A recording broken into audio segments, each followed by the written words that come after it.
बच्चों, आपकी हिंदी माधुरी कक्षा 5वीं की पुस्तक निकालिए। देखो उसमें हमारी 10वीं कविता आज की वीडियो में हमें लेनी है ईसा। ईसा यानी कौन? यीशु ख्रिस्त। यीशु ख्रिस्त के बारे में इस कविता में हमें बताया गया है, जिसके कवि है श्री हरिश्चंद्र देव वर्मा, जिन्हें चातक नाम से जाना जाता है। तो देखते हैं इस कविता में कवि क्या कहते हैं। तुम फूल हमें दे गए और कांटों का तुमने ताज लिया। कवि कहते हैं कि तुमने हमें फूल दिए हैं और खुद के सर पर कांटों का ताज लिया। दुख को तुमने सुख मान सदा दुख का ही हंसकर राज लिया। दुख को तुमने सुख माना, खुद के लिए तुमने दुख को सुख माना और दुख का ही हंसकर तुमने राज लिया। मेरे जीवन में दुख ही सुख है, ऐसा तुमने मान लिया। जो जन जितना अपराधी है वह प्रभु का दया पात्र उतना। जो जन जितना अपराधी है वह प्रभु का दया पात्र उतना। इतना न किसी ने भी समझा, तुमने इसको समझा जितना। देखो कवि कहते हैं कि जो जन यानी व्यक्ति, जो व्यक्ति जितना अपराधी है उतना ही वह दया का पात्र बनता है यीशु के लिए। इतना न किसी ने समझा, तुमने इसको समझा जितना।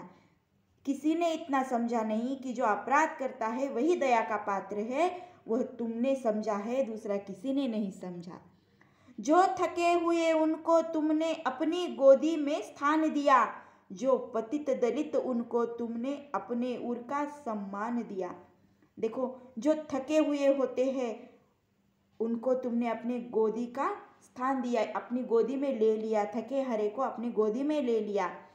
आपके चर्च में प्रेयर के लिए जो आते हैं थक कर लोग, उनको तुमने सदा ही वरदान दिया है। जो पतित दलित उनको तुमने अपने उर का स्थान दिया। जो पतित है, जो दीन दलित गरीब है, उनको तुमने अपने सीने में उनको स्थान दिया। अपनी कल्याणी वाणी से तुमने नवयुग निर्माण किया। अपने जीवन की आहुति दे जग के जीवन का त्राण किया। देखो तुम्हारी कल्याणी वाणी यानी कि दूसरों का कल्याण हो, ऐसी तुम्हारी वाणी, इसी वाणी से तुमने नए युग का निर्माण किया है। अपने जीवन की तुमने आहुति दी है और नए जग का तुमने निर्माण किया है। तुमने भ्रम में भूले जग को यह बार बार था समझाया। उस एक पिता के पुत्र सभी, फिर द्वैत भाव यह क्यों आया।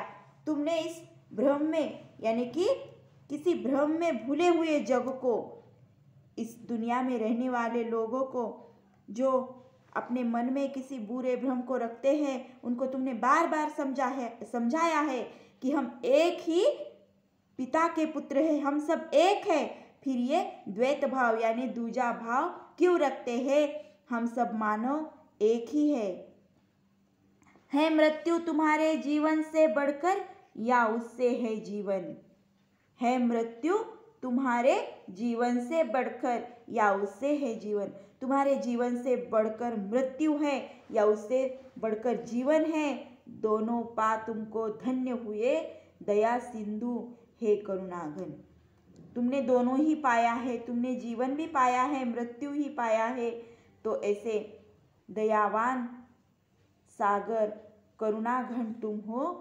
तो इस कविता के माध्यम से हरिश्चंद्र देव कहते हैं कि ईसा हमें राह दिखाते हैं कि हम सब एक हैं। हमें एक दूसरे के लिए हमारे मन में प्रेम रखना चाहिए, सब पर दया करनी चाहिए। यही भाव उनकी इस कविता के माध्यम से हमें दिखाई देता है।